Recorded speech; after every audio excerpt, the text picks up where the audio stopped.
All right, today we're jumping into a really fascinating and honestly pretty wild philosophical argument from a text by Xu Feng. It's all about the ultimate purpose of life, and believe it or not, it all kicks off with a simple, powerful image from the natural world.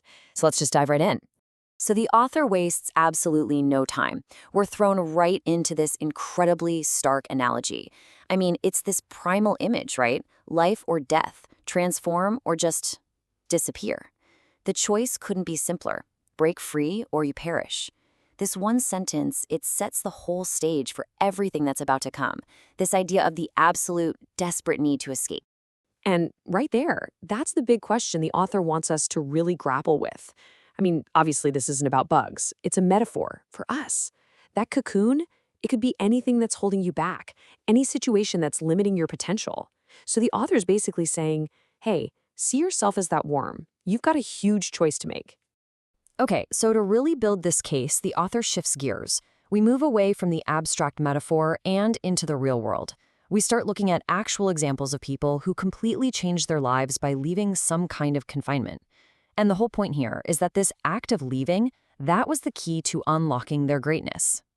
So the text points to this list. I mean, look at these names, right? Incredibly accomplished people. And the argument is super direct. Their massive contributions were only possible because they broke free from where they started. The idea is if they'd stayed put, well, maybe they would have just been ordinary.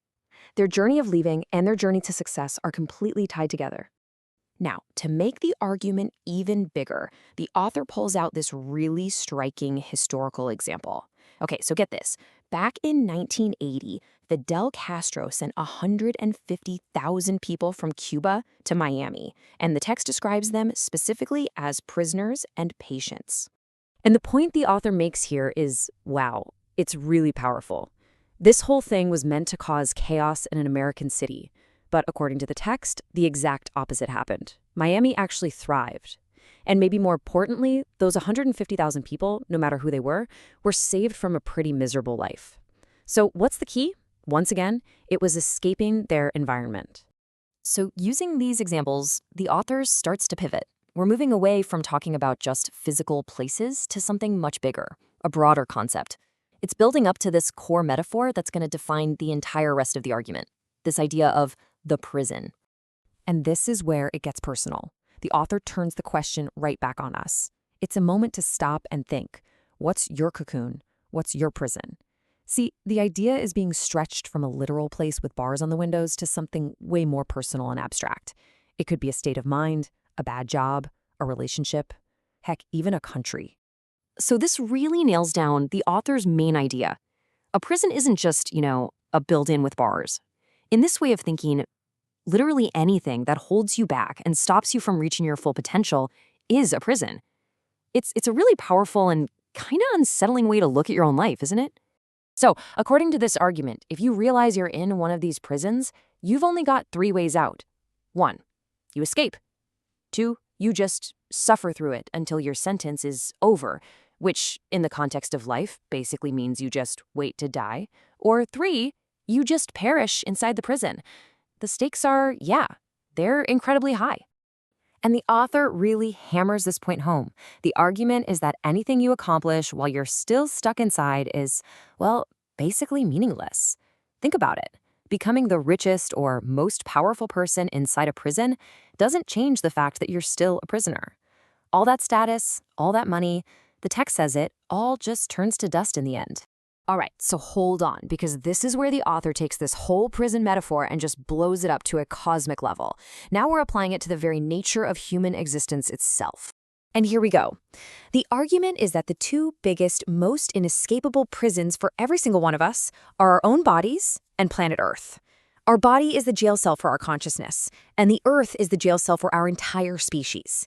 This is it, the final, ultimate layer of the metaphor. And the conclusion that follows from that, it's pretty harsh. If we don't figure out a way to escape these 2 ultimate prisons, then our whole life, by this definition anyway, is spent as a prisoner. I mean, from the moment you're born to the moment you die, you're confined. So when you look at it this way, all that worldly success we chase after, it just changes the kind of prisoner you are. You might be a big shot prisoner instead of a small one, a famous prisoner instead of an unknown one, but you're still a prisoner. The basic fact of being confined doesn't change one bit. So, where does all this intense logic lead? Well, it leads to a final, really provocative conclusion about the true purpose of life. If we're all just prisoners, then what's the one thing that actually matters? What's the one thing we should do? And this is it. This is the author's ultimate thesis. All this effort, your whole life, should be focused on one thing: becoming an immortal. And becoming an immortal here is just the philosophical term for the ultimate escape. Finally breaking free from the prison of the body and the prison of the earth. That, the author says, should be the one and only focus of our entire lives. And the choice is presented as totally black and white. There's no gray area here. In this worldview, you either pull off this ultimate escape, or you just accept your fate as a prisoner for your entire life. That's it. But you might be thinking, isn't this goal, impossible? And the author has an answer for that. The conclusion gives us this final justification, and it's not actually about whether you succeed or not. It's about the state of mind you get from just trying.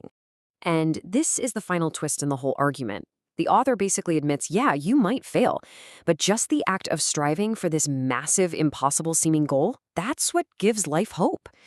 And what's the alternative? Well, not striving means you just accept your fate, which, the author says, only leads to despair, because the final stop is always death. And really, that's the heart of it all. The author isn't giving us a practical how-to guide. This is all philosophical. We're left with this really powerful, thought-provoking question, right? Is a life spent chasing an impossible goal actually more hopeful than a life that just accepts its limits?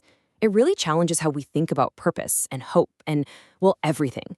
It's a fascinating way to think about what a good life even means. Thanks so much for tuning in for this explainer.